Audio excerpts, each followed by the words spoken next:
Hi, my name is Dr. Sanjay Sharma. I'm a professor of ophthalmology and epidemiology at Queen's University. As a researcher, I am very interested in a particular area of epidemiology called health economics. Part of the goal of health economics is to work out the cost-benefit numbers for new interventions in a way that can help doctors and policymakers make the often difficult decision on which interventions to pay for and which may be too expensive for the public healthcare system to fund. I want to give you a high-level overview on how we do this. The key thing is being able to put a value on a new drug or procedure. In healthcare, we measure value as a unit called QALYs, or quality adjusted life years. One QALY is equal to living for 1 year in perfect health. So how do we work this out? Well, what we do is we look at the average person with a specific disease, and then we look at all the outcomes of that disease both with and without the intervention that we are evaluating. For each possible outcome, we assign a probability and a utility score. The utility score is a measure of how much your quality of life would decrease with a certain outcome. For example, someone with wet macular degeneration might say that if they went blind, their quality of life would decrease by 55%. This would mean a utility score of 0.45.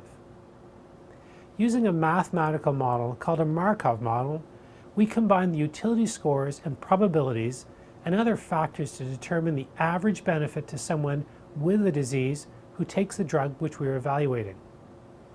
We calculate that benefit over the course of the treatment and end up with the increase in QALYs caused by the drug. The next thing we do is look at the cost to society as a result of each outcome. Most obviously, we have to look at the cost of paying for the drug treatments, but then we also have to take into account the total cost of each possible outcome associated with both receiving the treatment and not receiving the treatment. For example, in eye care, we also have to consider the cost to the healthcare system if a patient went blind, including personal assistance, patient education, and continuing medical care. In this case, the blindness could have been caused by an adverse effect from the drug or through not taking the drug at all.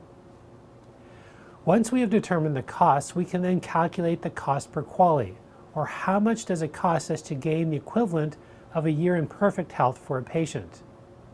This cost per QALY becomes a standardized metric to evaluate new interventions.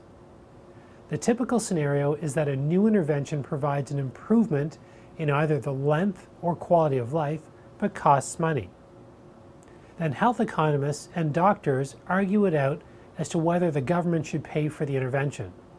Most governments fund things that cost less than $50,000 per QALY and do not pay for others that are more costly. It is a complex analysis and we've only brushed on its surface, but I hope that we've been able to give you a small glimpse into how health economists work and how their analyses help us to run our healthcare system with a reasoned approach.